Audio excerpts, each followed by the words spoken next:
ಸಾರ್ವಜನಿಕರ ಆರೋಪ ಗೊತ್ತಿಲ್ಲ, ಆದರೆ ನಾನು ಇಷ್ಟು ಹೇಳಲಿಕ್ಕೆ ಇಷ್ಟಪಡ್ತೇನೆ. ಇದು ತಾವು ಸರಿಯಾಗಿ ಹೇಳಿದ್ರಿ. ಇದು ಮೊದಲ ಬಾರಿ ಏನೂ ಅಲ್ಲ. 3 ತಿಂಗಳಿಗೊಮ್ಮೆ 4 ತಿಂಗಳಿಗೊಮ್ಮೆ ಒಂದು ಪ್ರೆಸ್ ಮೀಟ್ ಕಾಲ್ ಮಾಡಿ ಅದನ್ನು ಒಂದು ವೈಯಕ್ತಿಕವಾಗಿ ಅಗೌರವದಿಂದ ತುಂಬ ತುಚ್ಛವಾಗಿ ಹಗುರವಾಗಿ ಮಾತಾಡಿರೋದು ನಮ್ಮ ಗಮನಕ್ಕೆ ಬಂದಿದೆ ಸಹ. ನಾವು ನೋಡಿದ್ದೇವೆ ಮತ್ತು ಕೇಳಿದ್ದೇವೆ.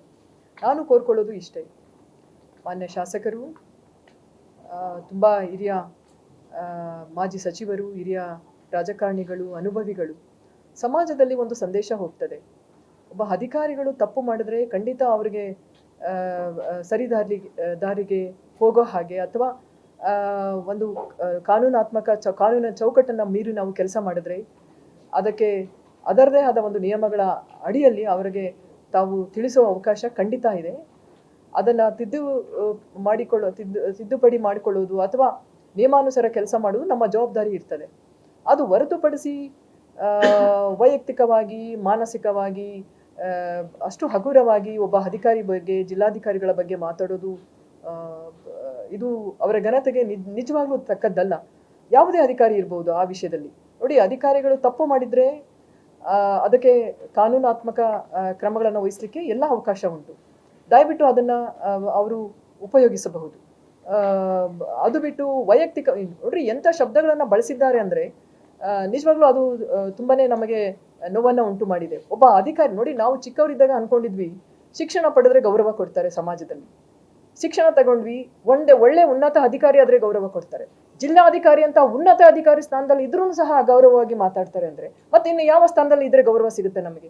ನಾವೇನಾದ್ರು ತಪ್ಪು ಮಾಡಿದ್ರೆ ತಿಳಿಸಿ ನಮಗೆ.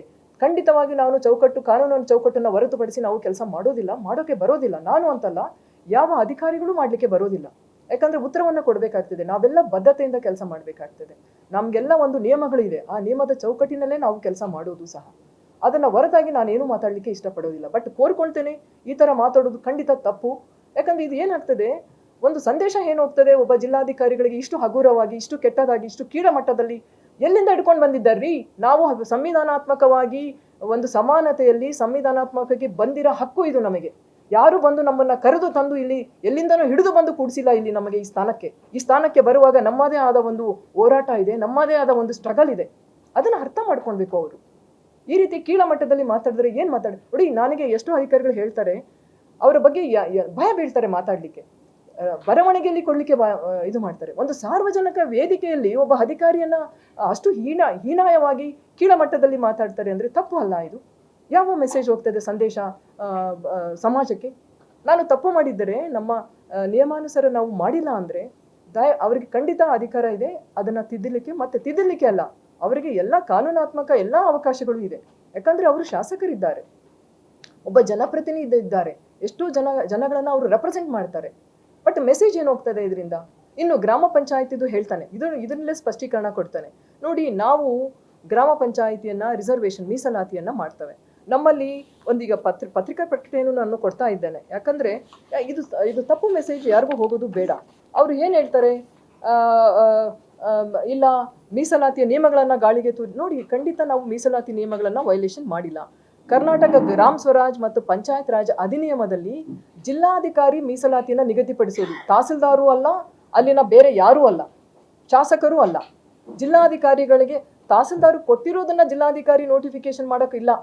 ಜಿಲ್ಲಾಧಿಕಾರಿ ಅವರ ನಿಯಮಾನುಸಾರ ನಾನು ಹೇಳ್ತೇನೆ, ಕರ್ನಾಟಕ ಪಂಚಾಯತ್ ರಾಜ್ ಗ್ರಾಮ ಪಂಚಾಯತಿಗಳಲ್ಲಿ ಸ್ಥಾನಗಳನ್ನು ಆವರ್ತನೆಯ ಮೇಲೆ ಮೀಸಲಿಡುವ ನಿಯಮಗಳು 1998 ನಿಯಮ 3 ಅಲ್ಲಿ ಹೇಳಿ, ನಮ್ಮ ಜಿಲ್ಲಾಧಿಕಾರಿಯು ಮುಂಬರುವ ಪದಾವಧಿಯಲ್ಲಿ ಆ ಮತಕ್ಷೇತ್ರದಲ್ಲಿ ಅದೇ ಪ್ರವರ್ಗಕ್ಕೆ ಮತ್ತು ಮಹಿಳಾ ಸ್ಥಾನಕ್ಕೆ ಅವಾಗೇನು ನಿಯಮಗಳಿದೆ ಅದೇ ನಿಯಮಗಳ ಮೇರೆಗೆ ಜಿಲ್ಲಾಧಿಕಾರಿಗಳಿಗೆ ಅವಕಾಶ ಇದೆ.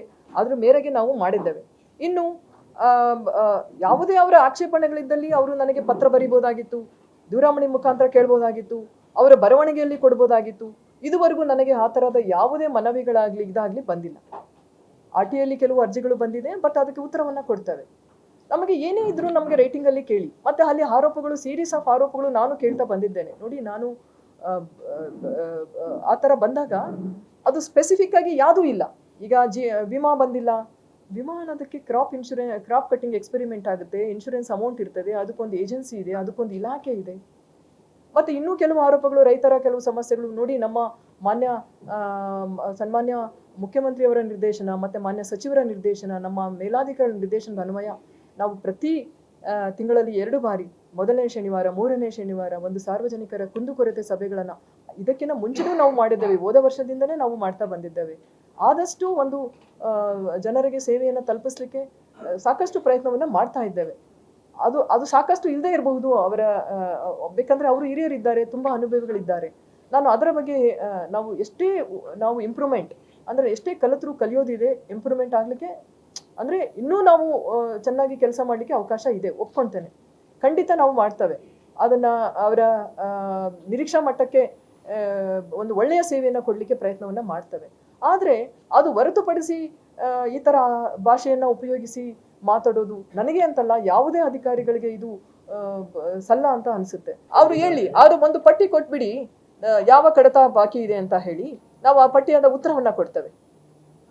ನೀವು ಜನರಲೈಸ್ ಮಾಡಲಿಕ್ಕೆ ಜನರಲ್ ಆಗಿ ಆ ಕಡತ ಬಾಕಿ ಇದೆ, ನನಗೆ ಪಟ್ಟಿ ಕೊಡಿ. ನೀವು ಯಾವ ಕಡತ ಬಾಕಿ ಇದೆ, ಎಷ್ಟು ದಿನದಿಂದ ಬಾಕಿ ಇದೆ, ಯಾರ ಬಳಿ ಬಾಕಿ ಇದೆ, ಯಾವ ಇಲಾಖೆಯಲ್ಲಿ ಇದೆ, ಯಾವ ಕಾರಣದಿಂದಾಗಿ ಇದೆ, ನಾವು ಮಾಹಿತಿಯನ್ನು ಕೊಡ್ತೇವೆ. ಹೆಚ್ಚಿನ ವಿಡಿಯೋಗಳಿಗೆ ಪ್ರತಿಧ್ವನಿ ಯೂಟ್ಯೂಬ್ ಚಾನೆಲ್ ಸಬ್ಸ್ಕ್ರೈಬ್ ಮಾಡಿ, ಬೆಲ್ ಐಕಾನ್ ಕ್ಲಿಕ್ ಮಾಡಿ.